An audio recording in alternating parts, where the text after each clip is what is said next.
या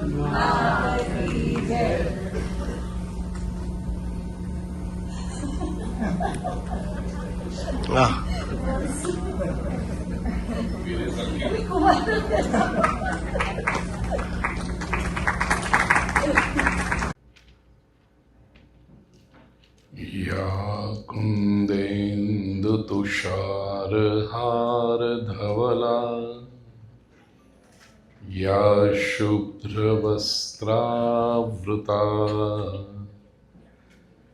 या वीणावरदण्डमण्डितकरा या श्वेतपद्मासना या ब्रह्माच्युतशङ्करप्रभृतिभिर्देवैः सदा वन्दिता सा मां पातु सरस्वती भगवती निःशेषजाड्यापहा। शुक्लां ब्रह्मविचारसारपरमां आद्यां जगद्व्यापिनीं वीणापुस्तकधारिणीमभयदां जाड्यान्धकारापहा। हस्ते स्फाटिकमालिकां विदधतीं पद्मासने संस्थितां वन्दे तां परमेश्वरीं भगवतीं बुद्धिप्रदां शारदाम्। वसुदेवसुतं देवं कंसचाणूरमर्दनं देवकी परमानन्दं कृष्णं वन्दे जगद्गुरुम्। गुरुर्ब्रह्मा गुरुर्विष्णुः गुरुर्देवो महेश्वरः गुरुः साक्षात् परब्रह्म तस्मै श्रीगुरवे नमः। नारायणं नमस्कृत्य नरं चैव नरोत्तमं देवीं सरस्वतीं व्यासं ततो जयमुदीरयेत्। आओ આપણે સૌ સાથે મળી ભાવપૂર્વક મધુરાષ્ટકમનું પારાયણ કરીએ અને પછી પ્રવચનમાં પ્રવેશ કરીએ.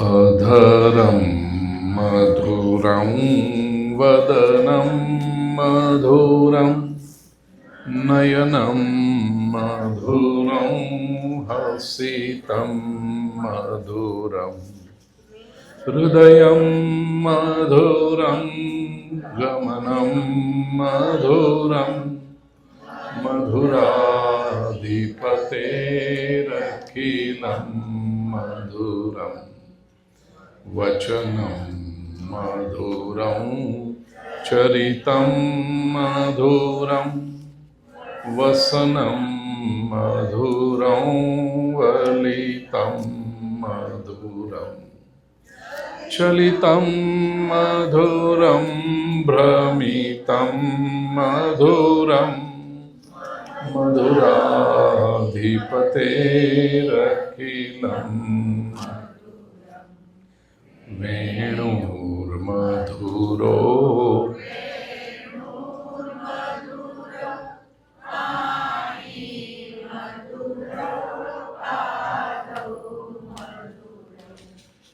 कृष्णं मधुरं सख्यं मधुरं मधुराधिपतेरखिलं मधुरं पीतं मधुरं भुक्तं मधुरं सुप्तं मधुरम् मधुरं तिलकं मधुरं मधुराधिपतेरखिलं मधुरम् तरणं मधुरम्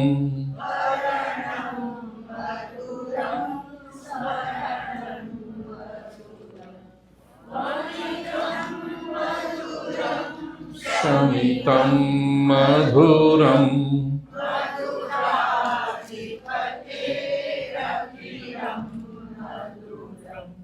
गुञ्जा मधुरा माला मधुरा यमुना मधुरा वीची मधुरा सलिलं मधुरं कमलं मधुरं मधुराधिपतेरखिलं मधुरम् लीला मधुरा युक्तं मधुरं भुक्तं मधुरं दृष्टं मधुरं शिष्टं मधुरम्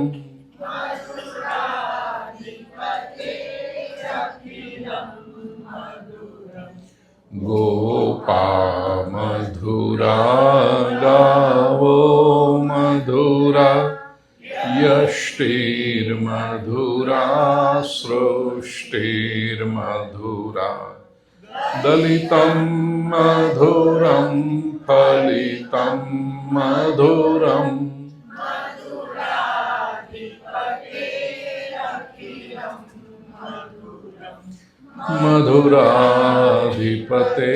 मधुराधिपतेरखिलं मधुरं मधुरा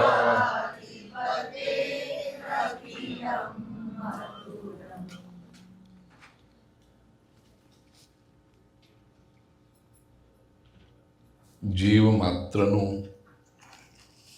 કલ્યાણ કરવા માટે ભૂતળ પર પધારેલા महाप्रभुजी श्रीमद वल्लभाचार्य जी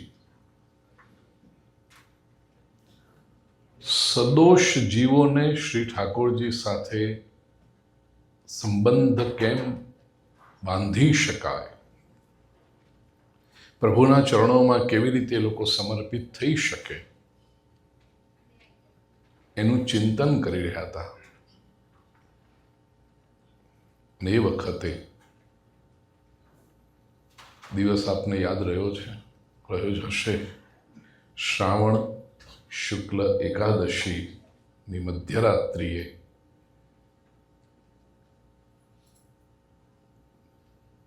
परमात्मा श्री कृष्णे मने गई काले बेने कहूं कि श्री गोकुलचंद्रमा स्वरूपे साक्षात्कार थयो दर्शन करावे અને એ વખતે અત્યંત ઉચ્ચ ભાવ દશામાં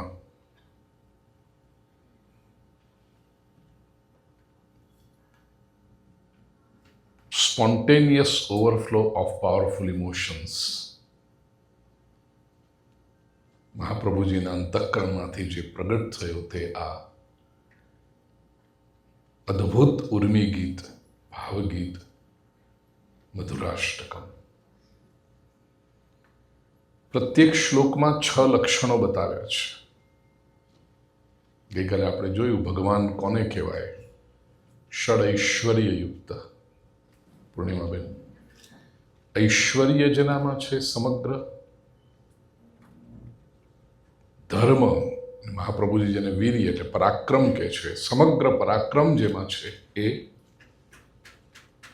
यश जेनी पासे छे श्री संपत्ति जेनी पासे छे ज्ञान जेनी पासे छे अने वैराग्य आ 6 लक्षणों ने भग कहेवाय ए 6 जेनी पासे होय ते भगवान प्रत्येक श्लोक में आ षडैश्वर्य प्रगट थाय छे अने षडैश्वर्य ऐश्वर्य कां तो व्यक्ति ने प्रभावित करे शासन करे ક્યારેક ભય પણ આપે, પણ શ્રી કૃષ્ણનું જે આ ષડૈશ્વર્ય છે એ નથી તો ભય પમાડતું, પણ એ અત્યંત મધુર છે. એ જ પરમાત્મા શ્રી કૃષ્ણની વિશિષ્ટતા છે. કૃષ્ણ પ્રેમાવતાર છે. કૃષ્ણને પણ જો ભય લાગતો હોય ને તો ભક્તિમાં બહુ મોટો ક્યાંક વાંધો છે એવું સમજો. કૃષ્ણથી ભય હોય અને પછી આપણે ભક્તિના વિવિધ પગથિયાં, સમયની મર્યાદા છે એટલે બધું રિપીટ નથી કરતો, અવનીએ લખી રાખ્યું હશે, પૂછી જોજો. પણ જે સૌથી ઉચ્ચ પગથિયું છે એ કાંતાસક્તિ, જેમાં બંને પક્ષે આતુરતા છે. પુત્ર અને પિતાનો સંબંધ અથવા પુત્ર અને માતાનો સંબંધ પણ શ્રેષ્ઠ છે, એમાં કોઈ વાંધો નથી, પણ એમાં આતુરતા વડીલોને જેટલી હોય, નાનું બાળક તમારી પાસે હોય, એકદમ આપણને વાત્સલ્ય આવે એના ઉપર, લાગણી એટલી બધી જન્મે અને આપણને થાય કે એમ નજીક લઈને આમ બચ્ચી કરી કિસ કરી નવડાવી દઈએ. આપણને તો સારું લાગે છે, પેલા બિચારાને પૂછ્યું તને શું થાય છે?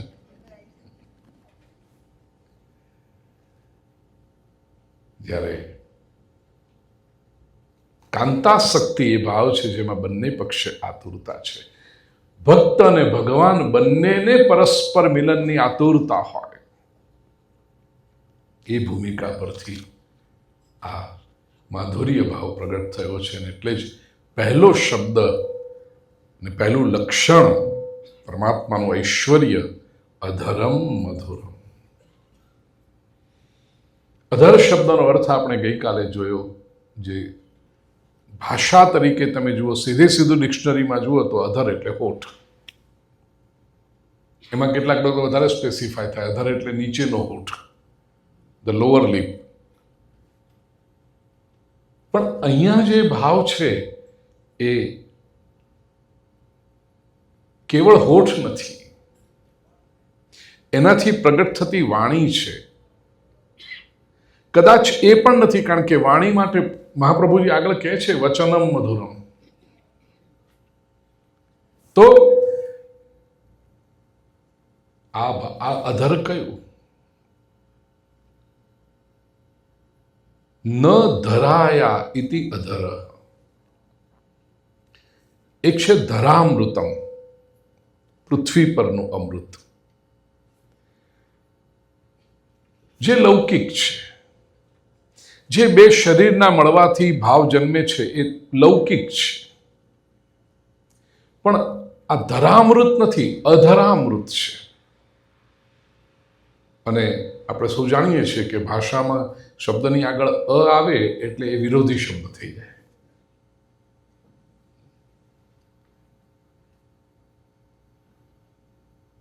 તો ન ધરાય, જે ધરાનું નથી, જે લૌકિક નથી, જે આ પૃથ્વી પરનું પાર્થિવ નથી, તે અધરામૃત, અલૌકિક છે. અને એને માટે શ્રીમદ ભાગવતમાં કેટલી જગ્યાઓએ, કેટલા શ્લોકોમાં મહર્ષિ વ્યાસે, શુકદેવજીએ વર્ણન પણ કર્યું છે અને ગોપીઓએ માગણી કરી છે. જે શ્લોક સાંભળી અને શુકદેવજી જેવા પરમહંસ વૈરાગીને શ્રીમદ ભાગવત ગ્રંથનું અધ્યયન કરવાની ઈચ્છા થઈ, એ શ્લોક દશમ સ્કંદના 21મા અધ્યાયનો 5મો શ્લોક, વેણુગીતની જે ભૂમિકા છે તે બર્હા પીડન નટવર વપુ કર્ણયોઃ કર્ણિકારમ બિભ્રદવાસ કનક કપિશમ વૈજયંતીં ચ માલામ રંધ્રાન વેણોરધર સુધયા પૂરયન ગોપવૃંદૈઃ વૃંદારણ્યમ સ્વપદરમણમ પ્રાવિશદ ગીતકીર્તિઃ. પૂરેપૂરા શ્લોકનો અનુવાદ નથી કરતો, પણ જે રંધ્રાન વેણો રધર સુધયા, વેણોહો રંધ્રાન, વાંસળીના રંધ્રોને, છિદ્રોને, અધર સુધયા, અધરામૃતથી પૂરયન, છલકાવી દેતા અને દિવ્ય વાતાવરણ ઊભું કરતા પરમાત્માએ ગોપવૃંદૈ ગીત કીર્તિ, ગોપ બાળકો ઠાકોરજીની આજુબાજુ છે અને ઠાકોરજીની પ્રશંસા કરે છે. જય હો લાલન, જય હો કૃષ્ણ, જય. એવી રીતે પ્રભુએ સ્વપદ રમણમ વૃંદારણ્યમ પ્રવિશદ, પોતાના ચરણ ચિહ્નોથી જેને સુંદર બનાવી દીધું છે એવા વૃંદાવનમાં પ્રવેશ કર્યો. ત્યાર પછી ગોપી ગીત. સૌ જાણીએ છીએ કે સંપૂર્ણ શ્રીમદ ભાગવતને જો આપણે એક મંદિર સમજીએ છીએ તો દશમ સ્કંદ એ મંદિરનું ગર્ભગૃહ છે. રાસ પંચાધ્યાયી એ ગર્ભગૃહ પરનું શિખર છે અને 31મો અધ્યાય ગોપી ગીત એ તો શિખર પરની ધજા છે. પણ એ ગોપી ગીત પહેલા આપ સૌ જાણો છો, પહેલા લઘુરાસ થયો અને લઘુરાસ વખતે ગોપીઓના મનમાં જેવો અહંકાર આવ્યો કે અમે સૌ કેટલા ભાગ્યશાળી છીએ, જગતનો નાથ અમારી સાથે રાસ કરે છે. અમારી સાથેને અંડરલાઈન કરવાનું અને બોલ્ડ ટાઈપમાં. આ અહંકારનો સૂર પ્રભુને ગમ્યો નહીં. પ્રભુ અદૃશ્ય થયા અને એ પહેલા જે પ્રભુએ કહ્યું ને કે તમે પાછા જાઓ. ગોપીઓને બોલાવ્યા ખરા અને ગોપીઓ જ્યારે આવ્યા છે સ્વાગત કર્યું. સ્વાગતમ વો મહાભાગા પ્રિયંકિં કરવાણી વહ. તરત કહ્યું કે પાછા જતા રહો. પ્રભુ જ્યારે પાછા જવાનું કહે છે ત્યારે ગોપીઓને ગમતું નથી ને એ વખતે ગોપીઓએ વિરહ વ્યાકુળ થઈ અને જે ગીત ગાયું. દશમ સ્કંદમાં પંચગીતને બહુ મહિમા છે.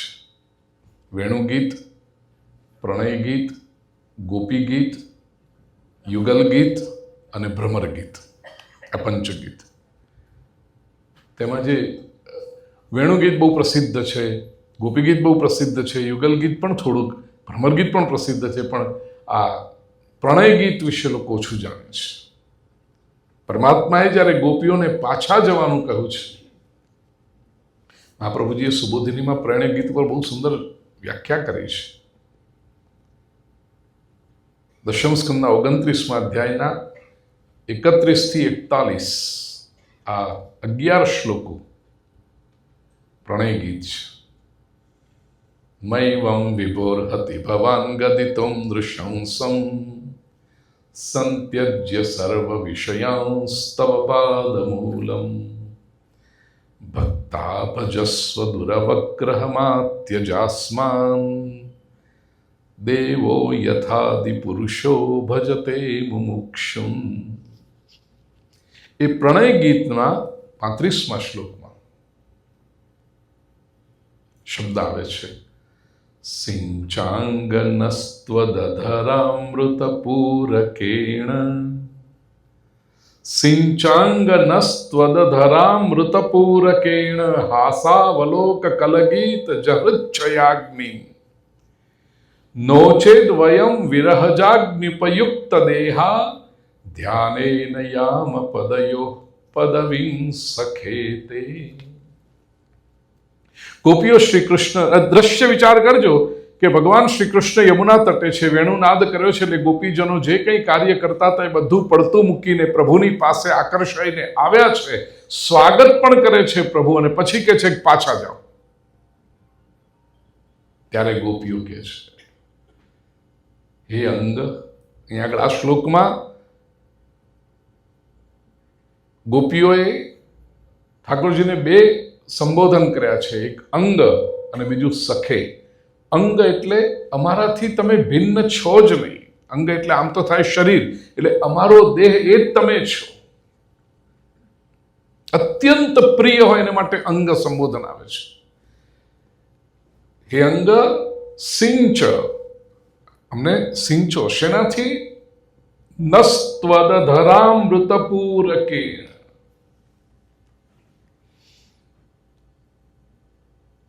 હાસાવલોક કલગીત જરુચ્છયાગ્નિ. હાસ, પ્રભુ આપનું સુંદર સ્મિત. અવલોક, આપે જે સુંદર અમને દ્રષ્ટિથી જોયા. કલગીત, સુંદર જે આપે વેણુનાદ કર્યો. આ કેટલી કેટલી રીતે પ્રભુ તમે આપે અમને આકર્ષ્યા છે. આપનું હાસ્ય મધુર, આપનું અવલોકન મધુર, આપનો વેણુનાદ મધુર, અને એનાથી આ ત્રણથી હાસ, અવલોક, કલગીત, જ એટલે જન્મે. આ ત્રણને લીધે જન્મ્યું. શું જન્મ્યું? રુચ્છયાગ્નિ, અમારા હૃદયમાં આપની સાથે મિલનની અભિલાષા રૂપી જે અગ્નિ છે એ પ્રજ્વલિત થઈ ગયો છે.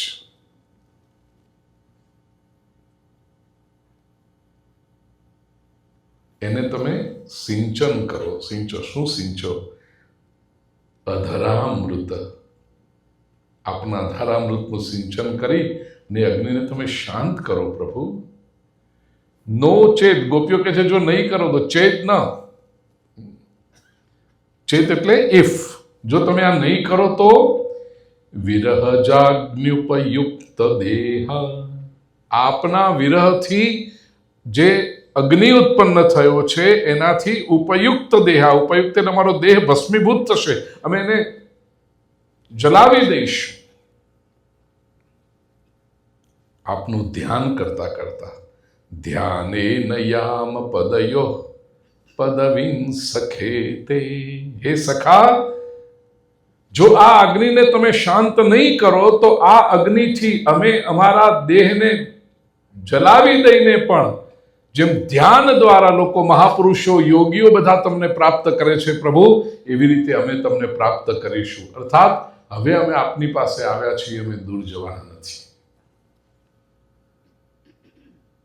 નક્કી તમે કરો કે આ જે અગ્નિ પ્રગટ કર્યો છે એ અગ્નિને શાંત કરીને મિલન કરવું છે કે પછી અગ્નિમાં જલી જઈ અને અમે તમારી સાથે આવી છીએ. અમે આવવાના તો છીએ, ચોઇસ ઇઝ યોર્સ. પણ એ અગ્નિને શાંત કરશે કેવી રીતે કરશો? અધરામૃતથી કરો.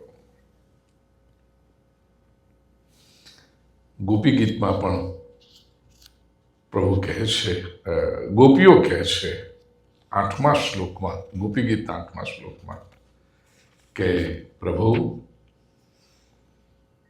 મધુરયા ગિરા વલ્ગુવાક્યયા બુધમનોજ્ઞયા પુષ્કરે ક્ષણ વિધિ કરીરિમા મુહ્ય વીર મુહ્યતિ અધર સિધુના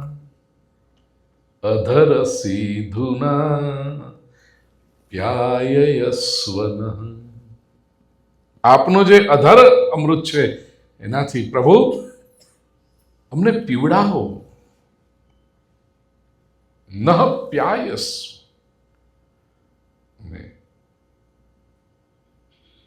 हिंदी में कहूं ने तो जाने गोपियों कहे छे प्रभु ये आपका अधरामृत हमें देकर हमें छका दो, मस्त कर दो हमें. आप्याय, केवल पीवड़ा हो नहीं, आप्यायस्व, छकावी दो, तृप्त कर दो.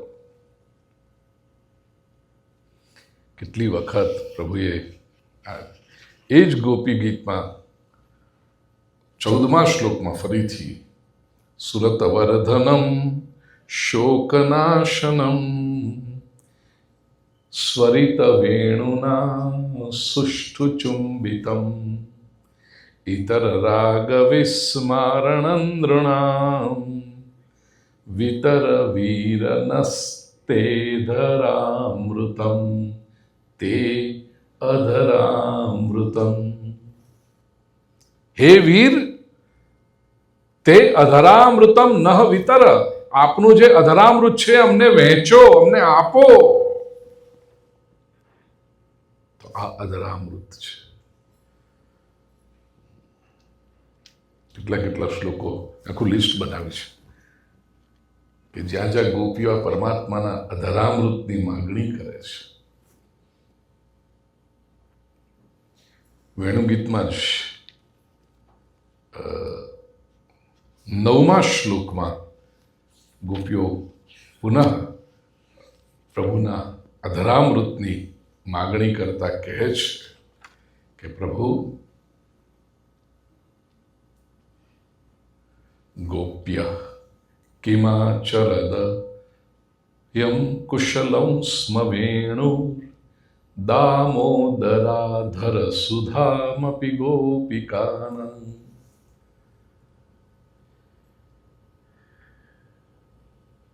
ગોપીઓ કહે છે કે એ સખી, વેણુગીતની ભૂમિકા શું છે? પ્રભુ વેણુનાદ કરતા જ્યારે ગૈયા ચરાવવા માટે જાય છે ને, ત્યારે ગોપીઓ પાછળ જે સંવાદ કરે છે, એ ગોપી બીજીને કહે છે, ગોપી કિમાચરદયમ કુશલં સ્મ વેણુ. આ વેણુએ શું પવિત્ર આચરણ કર્યું હશે? વેણુએ શું પુણ્ય કર્મ કર્યા હશે? કેમ? તો કે આપણને પ્રભુનું દર્શન થાય છે, આપણને પ્રભુનું સામીપ્ય મળે છે, એના કરતા આ વેણુ, આ વાંસળીને પરમાત્માનું કેટલું સામીપ્ય પ્રાપ્ત થઈ રહ્યું છે. ગોપ્ય કિમાચરદયમ કુશલં સ્મ વેણુ દામોદરાધર સુધામપી ગોપિકા. એને તો દામોદરની અધરામૃતનું રોજ આટલું સામીપ્ય તો ગોપીઓ કે જે આપણને નથી મળતું. અધર સુધા.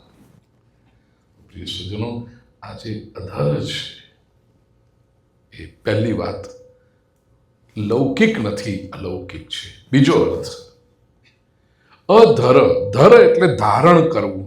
અધર જેને ધારણ ન કરી શકાય, પરમાત્માની આ દિવ્યતાને, પરમાત્મા સાથે આપણે વ્યવહારમાં એમ કહીએ ને કે ભાઈ, સાદા લોકો કે ભાઈ સંબંધ રાખવો ને આપણા જેવા જે હોય સેમ લેવલને એની સાથે રાખવો. એ કહેવત હતી આપણે ગુજરાતીમાં, નાના લાંબા સાથે ટૂંકો જાય મર. તમને બધું આવડે, મારે યાદ કરવું પડે છે.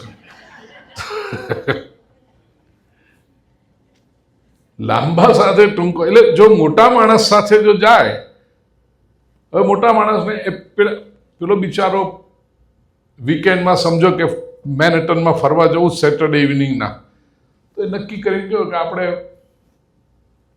બધું ચાલીને ફરશું સેન્ટ્રલ પાર્ક ને, હા, સેન્ટ્રલ પાર્કમાં ચાલીને ફરશું, અને પછી પાછા આવતી વખતે પેલું કંઈક હોય છે ને, બસ હા, એ ફલાફલ કોઈકનું છે ત્યાં આગળ, એવું મને ખબર છે. ના, એ નામ અહીંયાથી મને નથી આપવું, મારે શું કામ એને એન્ડોર્સ કરવાનું. તો હા, એ વૈષ્ણવ ટેમ્પલને વર્ષે 10,000નું ડોનેશન આપે, નામ બોલું એનું, બરાબર ને પકાજી? તો પછી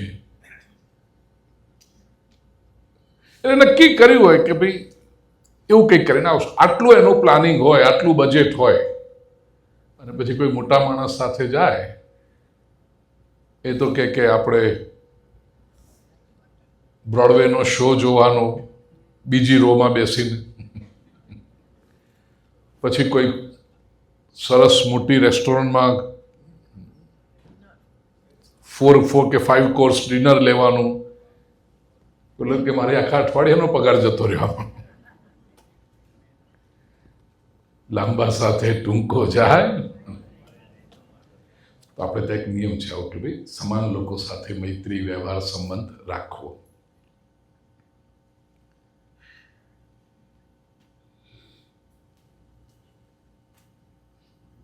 ધારણ કરી શકે, ટકી શકે.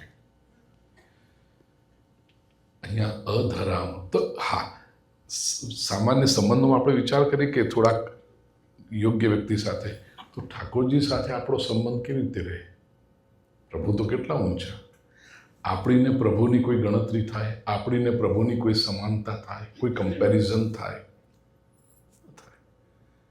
આપણા વિચારો કેવા, ઠાકોરજીના વિચારો કેવા, આપણી રહેણી કરણી, એમની રહેણી કરણી, તો કોઈ દિવસ આપણે મળે જ નહીં. એમના પેંગડામાં પગ ઘલાય જ નહીં આપણે તો. વી cannot step in to his with capital H shoes. તો પ્રભુ કહે છે કે ના, એવું નથી. તું તારો એટલો વિકાસ કર કે તું ધારણ કરી શકે.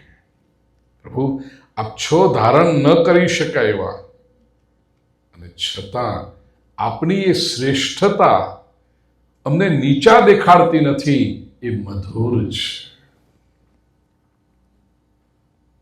નહીં તો આપણા કરતા જે શ્રેષ્ઠ હંમેશા એનો પ્રયાસ એ હોય કે નીચા દેખાડે.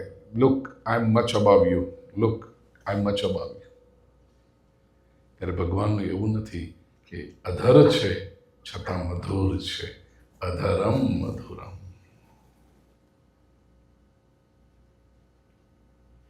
ત્રીજો અર્થ તો શૃંગારિક ભાષામાં એટલો બધો સરસ છે. પ્રભુ પોતાના ભક્તોને અધરામૃતનું પાન કરાવે ને, ભક્તને આનંદ થાય, શ્રી ઠાકોરજીને પણ આનંદ થાય. પણ એ પછી પ્રભુના હોઠ લાલ થઈ જાય. હવે આ ઉચ્ચ કક્ષાની જે લીલાઓ છે એનું કંઈ પ્રદર્શન કરવાનું ન હોય. ગોપાયતી ને તો ગુપ્ત રાખવાનું હોય. તો હોઠ લાલ થયા છે, કોઈ પૂછે પ્રભુ આપના હોઠ કેમ લાલ થયા? તો પ્રભુ કેમ કે કારણ કે પેલો સમજી શકવાનો નથી. એટલે પ્રભુ શું કરે છે? પાન આરોગે છે, તાંબુલ આરોગે છે. અને કોઈ પૂછે કે આ હોઠ કેમ લાલ થયા? તો ઠાકોરજી કે આ તો મેં તાંબુલ ચરવણ કર્યું ને, પાન આરોગ્યું, એને લીધે હોઠ લાલ છે. પણ આ હોઠ લાલ પ્રભુના અધરામૃતને લીધે છે. તેથી પ્રભુના અધરનું શું વર્ણન કરીએ? અલગ અલગ લીલા પ્રસંગોએ પ્રભુના કેવળ અધરની શોભા એટલી મધુર છે. નાનપણથી જો જોઈએ તો માં યશોદા જ્યારે લાલન પર આક્રોશ કરે, ગોપીઓ રોજ સવારે આવીને માં યશોદાને ફરિયાદ કરે કે તારો લાલન ચોર છે, અમારે ત્યાં આવીને માખણ આરોગી જાય છે. અને પછી જ્યારે રંગે હાથ લાલન ઘરમાં પકડાય માખણ ચોરી કરતા, અને ત્યારે યશોદા મૈયા ખાંડણીયા સાથે લાલનને બાંધતા હોય ને આમ ધમકાવતા હોય, એ વખતે ઠાકોરજી જાણે ગભરાઈ ગયો ને, તેમ નાનું બાળક કેવું આમ હોઠ કરે. એ વખતે જ્યારે ઠાકોરજીના ઓષ્ઠનું દર્શન કરો, મધુર છે. એ જ પ્રભુ ગોપીઓ સાથે હોય ત્યારે એ ગોપીઓનો ઉપહાસ કરે, ગોપીઓની મશ્કરી કરે, ત્યારે પ્રભુના ઓઠ અધરનું સૌંદર્ય અલગ હોય છે.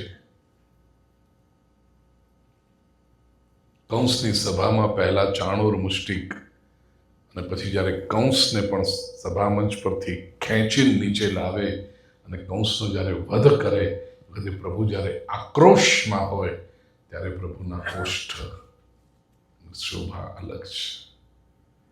એ અધર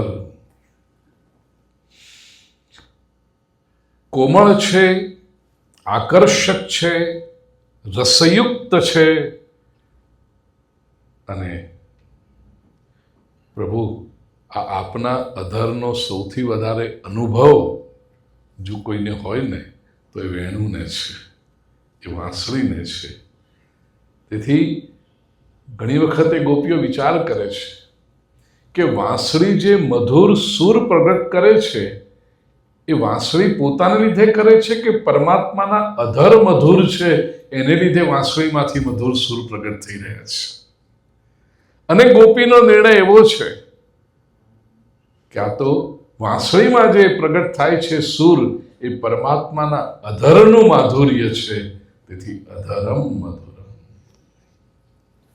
એનું કારણ,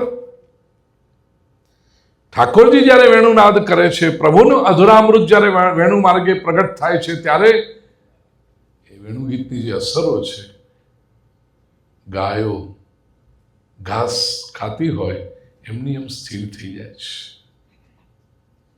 વાછરડા ગૌ માતાનું દૂધ પીતા હોય અને જ્યાં વેણુનાદ સંભળાય ત્યાં વાછરડા દૂધ પીવાનું ભૂલી જાય છે.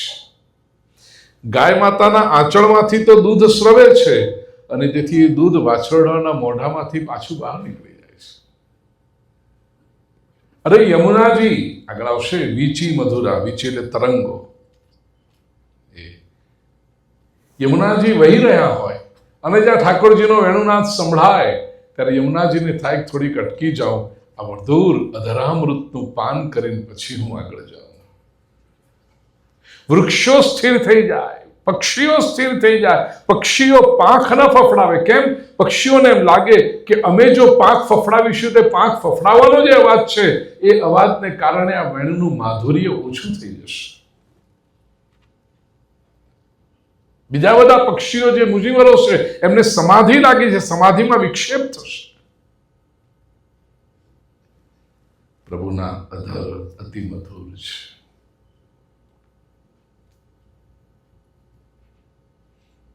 પ્રિય સ્વજનો,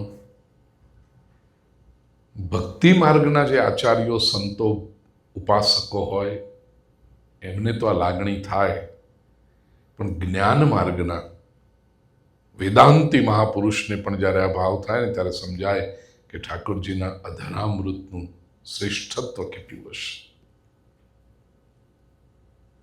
ગોપીઓની બધી વાત કરીએ, પ્રભુ સાથે રહ્યા છે, સમકાલીન છે, કોન્ટેમ્પરરી છે. 450 વર્ષ પહેલા ભારતની ભૂમિ પર આચાર્ય મધુસૂદન સરસ્વતીજી નામના એક બહુ જ મોટા વિદ્વાન થયા, વેદાંતી મહાપુરુષ. ખંડન ખાદ્ય નામનો એમણે જે ગ્રંથ લખ્યો છે એ ગ્રંથ આજે પણ, આખો તો ભણવાની વાત દૂર રહી, એના અમુક પ્રકરણો સંસ્કૃત સાથે જે MA કરતા હોય, ઇન માસ્ટર્સના સેકન્ડ યરમાં આવે ત્યારે એ વિદ્યાર્થીઓને આમ ખંજવાળવું પડે કે આને સમજવાનું કેવી રીતે. It is one of the toughest chapters of MA curriculum જે હોય. ખંડન ખાદ્ય એના અમુક ચેપ્ટર આવે બેન, એ આખો ગ્રંથ, આવો ગ્રંથના લખનારા મધુસૂદન સરસ્વતીને એમની પ્રતિષ્ઠા કેટલી હશે એનો એક જ તમને દ્રષ્ટાંત આપો.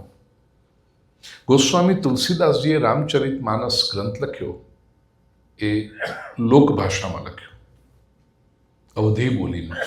અવધી બોલી એટલે હિન્દીની પણ એક ડાયલેક્ટ, પ્રાદેશિક હોય ને ડાયલેક્ટ બોલી. દાખલા તરીકે ગુજરાતી ભાષા આપણી છે, પણ 12 ગામે બોલી બદલાય. સુરતવાળા જે બોલે એ જુદી, પછી ચરોતરવાળા બોલે ગુજરાતી એ જુદું, પછી થોડાક હજી વધારે નોર્થ તરફ જાઓ તો ઉત્તર ગુજરાતવાળા જે બોલે એ જુદું, પેલી બાજુ સૌરાષ્ટ્ર તરફ જાઓ તો સૌરાષ્ટ્રમાં કાઠિયાવાડ, સૌરાષ્ટ્ર, હાલાર, આ બધાની અલગ શૈલી, બોલવાની રીતો જુદી જુદી. તેવી રીતે હિન્દી ભાષા પણ, આમ કહીએ હિન્દી ભાષા પણ એક સરખી, તમે આખા યુપીના બેલ્ટમાં જાઓ, નોર્થ ઈસ્ટને એનો બધા, તો અલગ રીતે બોલાય છે. તેમાં એમાંની એક અવધી ડાયલેક્ટ, એમાં એમણે ગ્રંથ લખ્યો રામચરિત માનસ. ગોસ્વામી તુલસીદાસજી પોતે સંસ્કૃત જાણતા હતા, બહુ સારી રીતે જાણતા હતા, એટલે રામચરિત માનસના દરેક કાંડમાં શરૂઆતમાં મંગલાચરણ છે ને, બાલકાંડમાં મંગલાચરણના 7 શ્લોકો એમણે સંસ્કૃતમાં લખ્યા, પછી અવધી ભાષામાં. એવી રીતે અયોધ્યા કાંડમાં શરૂઆતના 3 શ્લોકો મંગલાચરણના સંસ્કૃતમાં, પછી એવી રીતે કરે છે. પણ એ વખતનો જે વિદ્વાન વર્ગ છે એ રામચરિતમાનસને ગ્રંથ તરીકે સ્વીકારવા તૈયાર નહીં. એ કે અમે એક્સેપ્ટ નહીં કરી. કેમ? સંસ્કૃતમાં નથી ને. દેવ ભાષા તો સંસ્કૃત છે, શાસ્ત્રની ભાષા તો સંસ્કૃત છે, અને આ ગ્રંથ તમે સંસ્કૃતમાં નથી લખ્યો, એટલે we are not going to accept it. સ્વીકાર તો કરવાની બાજુ રહી, વિરોધ થયો. આવી રીતે લખાય જ કેમ ગ્રંથ? આવી રીતે લોકભાષામાં એ ગ્રંથને નાશ કરવાના. હવે વખતે શરૂઆતમાં લખે તો મેન્યુસ્ક્રિપ્ટ હોય ને, હાથે લખેલું, અને આટલો વિશાળ ગ્રંથ એને બાળી નાખો, એને ફેંકી દો, આવી રીતના પ્રયાસો થયા છે. બહુ વિરોધ થયો. ત્યારે હવે શું કરવું? આ ગ્રંથને સ્વીકાર કેવી રીતે કરે સમાજ? ત્યારે એ વખતના બનારસના, કાશીના પંડિતોએ કહ્યું કે એક શરત, મધુસૂદન સરસ્વતીજી જો આ ગ્રંથને માન્યતા આપે તો અમે એને સ્વીકારીશું. આ ગ્રંથને કેટલું ઊંચું સ્થાન હશે વિચાર કરો કે મધુસૂદન સરસ્વતીજી કે એ કાશીના બધા જ વિદ્વાનો સ્વીકારી રાખે, માને. સ્વામી તુલસીદાસજીએ પોતાની જે મેન્યુસ્ક્રિપ્ટ હતી, કેટલી પ્રેશિયસ કહેવાય, એ મધુસૂદન સરસ્વતીજીને આપી. મધુસૂદન સરસ્વતીએ ગ્રંથને વાંચ્યો અને કહ્યું કે આને પ્રમાણિત કરવો જોઈએ. ભલે લોકભાષામાં છે, સંસ્કૃતમાં નથી, પણ એમાં જે વાત કહી છે એ સમાજને ખૂબ ઉપયોગી છે. મધુસૂદન સરસ્વતીજી જ્યારે સ્વીકૃતિ આપીને પછી આ વિદ્વાન પંડિતોનો બધાનો વિરોધ શાંત થયો. આટલું ઊંચું સ્થાન મધુસૂદન સરસ્વતીજીનું 450 વર્ષ પહેલા. અને પ્રખર વેદાંતી, વેદાંત એટલે જ્ઞાન માર્ગી, એમને જ્યારે ભગવાન શ્રી કૃષ્ણની ભક્તિનો પરિચય થયો. વેદાંતિ બહુ શુષ્ક હોય, જ્ઞાનવાળા હોય ને, જ્ઞાનની આમ ધધકતી જ્વાળા હોય, અને જ્ઞાનનું એક ગૌરવ પણ હોય કે હું આટલો જ્ઞાની છું, આટલી મારી પ્રતિષ્ઠા છે. ભક્તિમાં તો સમર્પણ ભાવ હોય. આટલો જ્ઞાની જે આત્મા પરમાત્માની બ્રહ્માત્મૈક્યની વાતો કરતા હોય, એને ભક્તિ તો બહુ ઘણી વખત એમ લાગે કે આ તો બધું કોણ કરે, આ તો બધા જાણકાર ના હોય, બધા કર્યા કરે પોતાની રીતે કાલાવાલા. જ્ઞાની લોકો બહુ ભક્તિને મહત્વ ના આપે. એમને જ્યારે ભગવાન શ્રી કૃષ્ણ પ્રત્યે અનુરાગ જન્મ્યો ત્યારે મધુસૂદન સરસ્વતીજી, પ્રિય સ્વજનો, સંસ્કૃત સાહિત્યના મારા અત્યંત પ્રિય શ્લોકોમાંનો એક શ્લોક છે.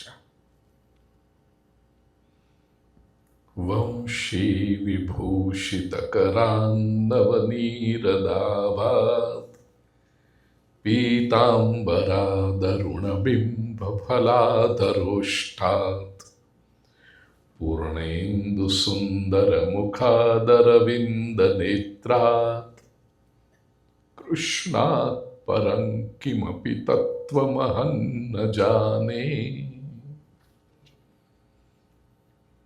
મધુસૂદન સરસ્વતીજી, વંશી વિભૂષિત કરાત, જેના શ્રી હસ્તમાં વાંસળી છે અને વાંસળીથી જેનો હાથ સુશોભિત છે. વંશી વિભૂષિત કરાન નવનીરદ આભાત. નવનીરદ આભાત, પરમાત્માનું શ્રીઅંગ કેવું છે? નવનીરદ, નવું વાદળ હોય. નીરદ એટલે વાદળ. સંસ્કૃત ભાષા કેટલી સરસ. નીર પાણી, દ આપે, જલ આપે, તે કોણ આપે? વાદળ. પણ એ કેવું? નવનીરદ, ન્યુલી ફોર્મ્ડ. આભાત, એવી નવા નવા વાદળ જેવી જેની શોભા છે.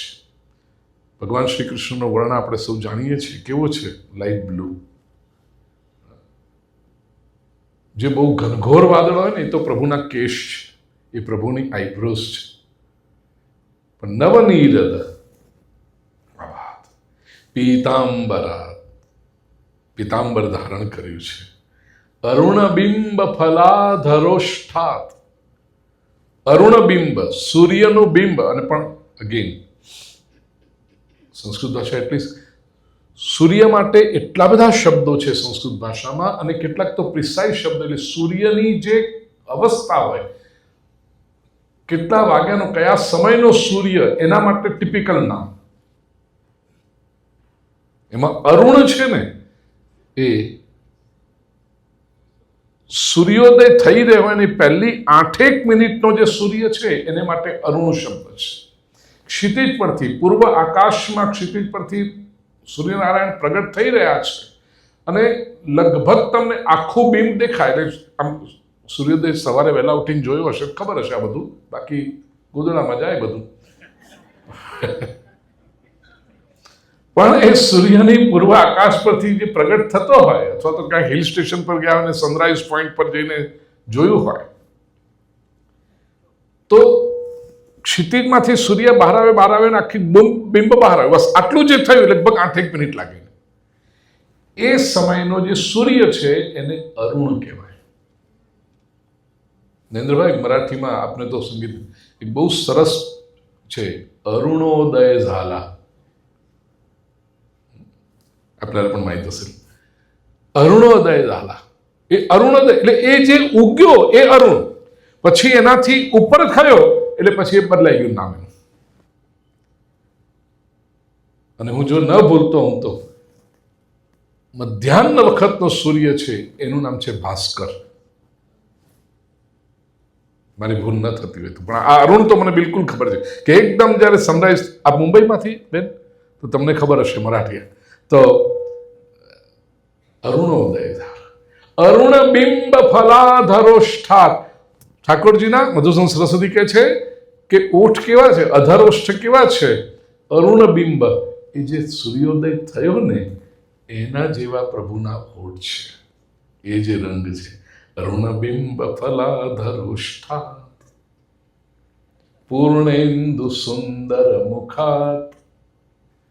પૂર્ણેન્દુ સુંદર, ઇન્દુ ચંદ્ર, પૂર્ણ ચંદ્ર, પૂનમનો ચંદ્ર હોય એના જેટલું સુંદર પ્રભુનું મુખારવિંદ છે. સુંદર મુખાત અરવિંદ નેત્રાત. અરવિંદ એટલે કમળ, કમળ જેવા પ્રભુના નેત્ર છે. આનું દર્શન કરતા કરતા પ્રખર જ્ઞાની વેદાંતી એવા મધુસૂદન સરસ્વતીજી કહે છે, કૃષ્ણાત પરં કિમપી તત્વમહં ન જાને. કૃષ્ણથી પર એવા કોઈ તત્વને હું જાણતો નથી. જીવનભર જેણે આત્મા અને પરમાત્માના ઐક્યની વાતો કરી છે, તત્વમસી અહમ બ્રહ્માસ્મિ અયમાત્મા બ્રહ્મ ના સિદ્ધાંતોની સ્થાપના કરી છે, એવા મધુસૂદન સરસ્વતી ભાવાવેશમાં આવીને જ્યારે કહે, કૃષ્ણાત પરમ કિમપી તત્વમહં ન જાને. આ કૃષ્ણના જ્યારથી દર્શન કર્યા છે ને ત્યારથી બધું ભૂલાઈ ગયું છે. હવે કેવળ અને કેવળ કૃષ્ણ જ નેત્રોની સામે રમમાણ છે.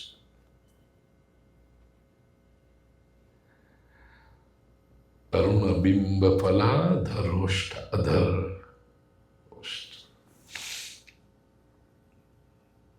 અધરમ મધુરમ. પ્રિય સ્વજનો, આવતીકાલે આપણે આખું મધુરાષ્ટકમ પૂરું કરવાનું છે. 1.5 દિવસ થયો, આજે આપણે ખાલી અધરમ મધુરમ પર છીએ. વદનમ મધુરમ. પ્રભુનું વદન, મુખકમળ મધુર છે. વદનમ વદનમ મધુરમ પુષ્ટિ અર્થ પ્રમાણે, પુષ્ટિ પરંપરા પ્રમાણે પરમાત્માનું વીર્ય ધર્મ પ્રગટ કરે છે.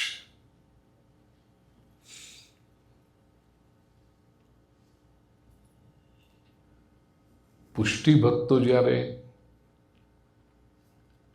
શ્રી ઠાકોરજીના વદન, મુખના દર્શન કરે ત્યારે એમને મહાપ્રભુજીનું સ્મરણ થાય, અને મહાપ્રભુજીના મુખારવિંદના દર્શન કરે ત્યારે એમને શ્રી ઠાકોરજીનું સ્મરણ થાય છે.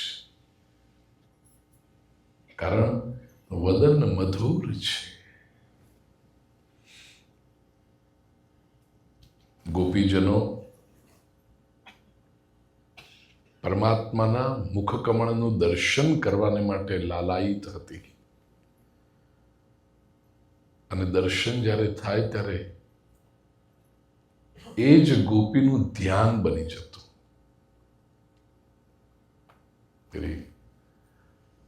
પ્રભુએ જ્યારે મોકલ્યા છે ઉદ્ધવજીને કે તમે જઈ અને સમજાવી આવો ગોપીજનોને, અને ઉદ્ધવજી જ્યારે કહે છે કે તમે માત્ર નંદ યશોદાના લાલને જ પ્રેમ કર્યો, તમને એમ કેટલા જ કૃષ્ણ છે, પણ કૃષ્ણ માત્ર નંદ યશોદાના લાલ નથી, એ તો અત્ર તત્ર સર્વત્ર વ્યાપ્ત કર્તુમ અકર્તુમ અન્યથા કર્તુમ સમર્થ એવા પરમાત્મા છે. અને જો તમે એમનામાં ચિત્ત એકાગ્ર કરશો, નિર્ગુણ નિરંજન નિરાકાર તત્વની અંદર, તો પછી તમને ઠાકોરજીના વિયોગનો તાપ નહીં થાય. ગોપીઓ કહે છે, ઉદ્ધવ, કોણ નિર્ગુણ નિરંજન નિરાકાર? અમે તો નેત્ર બંધ કરીને મારી સામે મધુર સ્મિત કરતો અમારો કનૈયો પ્રત્યક્ષ હોય છે,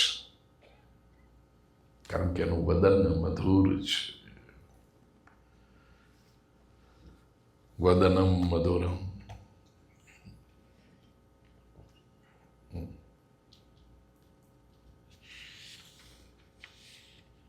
પરમાત્માના સુંદર સ્વરૂપે કેટલા ભક્તોને આકર્ષિત કરે છે. હમણાં જે મધુસૂદન સરસ્વતીની વાત કરીએ તો એક વસ્તુ,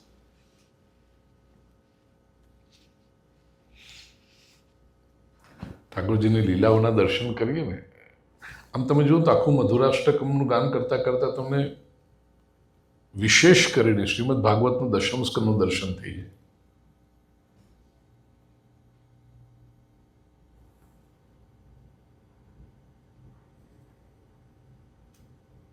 પ્રભુનું વદન પ્રેમ ભાવ વધારનારું છે. બાલ્યાવસ્થામાં તો પ્રભુનું મુખકમલ આકર્ષક છે જ, પણ ઠાકોરજી જેમ જેમ મોટા થતા જાય છે એમ એમ ગોપીઓની સાથે આકર્ષણ. રાસલીલા વખતનું પ્રભુનું વદન કમળ. કુરુક્ષેત્રના રણ મેદાન પર અર્જુન જે યુદ્ધ કરી રહ્યો હતો એ ઠાકોરજીના દર્શન કરતા કરતા તો કરતો. અર્જુનને પ્રેરણા ક્યાંથી મળી? અર્જુનને શક્તિ ક્યાંથી મળી? અર્જુનને યુદ્ધ કરવાની હિંમત ક્યાંથી આવી? સારથી તરીકે સ્વયં પરમાત્મા ઉભા છે, અને પરમાત્માનું દર્શન કરતા કરતા વદનમ મધુરમ. પ્રિય સ્વજનો, મહાભારતનું યુદ્ધ પૂરું થયા પછી પણ ભીષ્મ પિતામહ જેવા અત્યંત જ્ઞાની, તપસ્વી, અનુભવી મહાપુરુષ ઉત્તરાયણની પ્રતીક્ષા કરતા બાણશૈયા પર છે. અને એ વખતે પાંડવોને ઉપદેશ કરાવવાના બહાને પરમાત્મા શ્રી કૃષ્ણ જ્યારે એમની પાસે પહોંચે છે, પ્રભુના મુખારવિંદનું દર્શન કરતા ભીષ્મ પોતાની પીડા ભૂલી ગયા છે. એક ટાંચણી આપણને વાગે ને તો કેટલી વેદના થાય છે આપણે જાણીએ છીએ. અણીદાર બાણની શૈયા પર સુવો, શરીરના એક એક કોષમાંથી રક્ત ટપકતું હશે અને ઘા રૂઝાય પણ નહીં, કારણ કે સતત તમે પડખું ના ફેરવી શકો, કશું જ ના કરી શકો.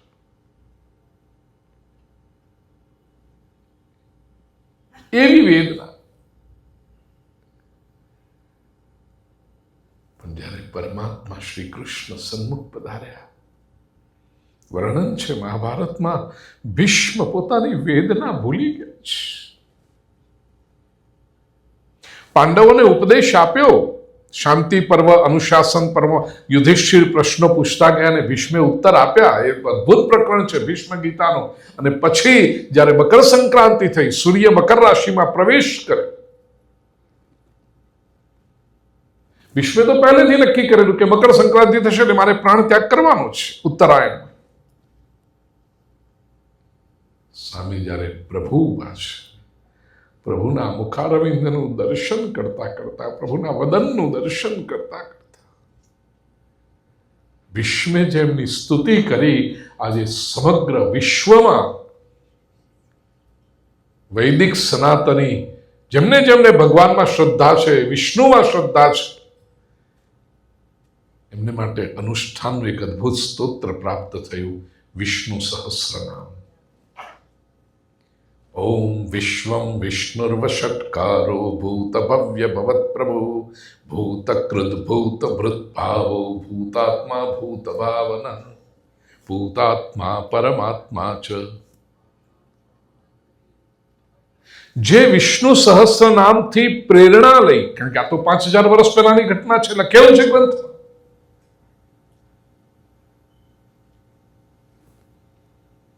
મહાપ્રભુજીએ પુરુષોત્તમ સહસ્ર નામની રચના કરી. પાછળનું કારણ ગોપીનાથજી, જે એમનો રોજ એમનો ક્રમ કે સંપૂર્ણ ભાગવતનું પારાયણ કરવાનું, અને ત્યાં સુધી ભોજન ન કરે. સંપૂર્ણ શ્રીમદ ભાગવતનું પારાયણ કરીએ, જો ક્રમથી કરીએ ને, અમે ગયા વર્ષે કર્યું હતું, 7 દિવસ થયા હતા. સંસ્કૃત આપને બહુ સારું આવડતું હોય, જરાક ફાસ્ટ ગતિમાં બેસીને કરી શકતા હો, તો મિનિમમ 3 દિવસ તો થાય. એટલે શ્રી ગોપીનાથજીને દર 3 દિવસે ભોજન થતું. એટલે કયા વડીલને ગમે કે મારો પરિવારનું સંતાન 3 દિવસે એકવાર ભોજન કરે? અમે તો ક્રમ કે ના, મારો નિયમ એટલે નિયમ. બધા સમજાવ્યું કે ના, મારો નિયમ. મહાપ્રભુજીએ કૃપા કરી સમજાવ્યા છે કે સંપૂર્ણ શ્રીમદ ભાગવતમાં પરમાત્માની જે લીલાઓ છે, વિષ્ણુના અવતારોની કથા, ખાસ કરીને દશમ સ્કંદની લીલાઓ, એ બધી લીલાઓ પરથી એક નામ પ્રભુનું બનાવી અને પુરુષોત્તમ સહસ્ર નામ, લગભગ 130 કે 135 શ્લોકો છે. 135 શ્લોક. આનો પાઠ કરો તો તમને સંપૂર્ણ શ્રીમદ ભાગવતનું પારાયણ કર્યાનું પુણ્ય પ્રાપ્ત થાય.